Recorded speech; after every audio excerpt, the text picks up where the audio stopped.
Well, I think it was just a little bit surprising because I looked at 95 before the game and I hadn't looked at 94, so I knew that somehow, I mean, it had to be bad because I mean the engines aren't wrong to that degree, but it just took a little bit of time to find D3. And after I found this D3 idea, I think it was pretty straightforward, so it was quite nice. I mean, most of my preparation this tournament has not worked with white or black for that matter, so it was nice to get one easy game at least.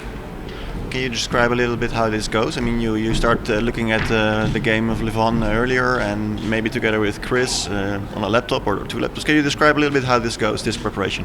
Yeah, I think, well, there's one thing that's very clear, and in this event it's much different than a normal event. For example, most people, they prepare a lot before the event. So in an event, I don't know, like let's say Norway or St. Louis, just as examples, I mean, people will play many different openings, they'll mix it up a lot, whereas here, people pretty much prepare one opening and they stick to that the whole event. So it makes it much more challenging, but at the same time, it makes it a little bit easier to prepare as well because people don't change.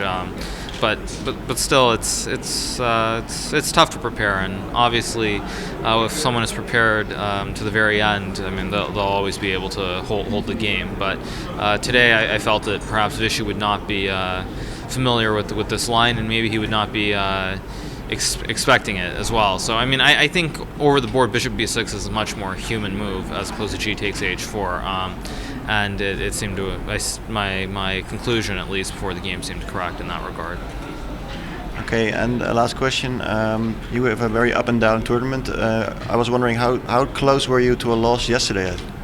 Yesterday, oh, for sure I was losing, but I think it wasn't losing where it was just simple and straightforward, and that's why I was a little bit fortunate because while it was winning, it wasn't one of those positions where you just win in like a couple of moves. You kind of have to play technically and just keep improving position, and so that's why Anish went wrong yesterday, but I was losing, so yeah.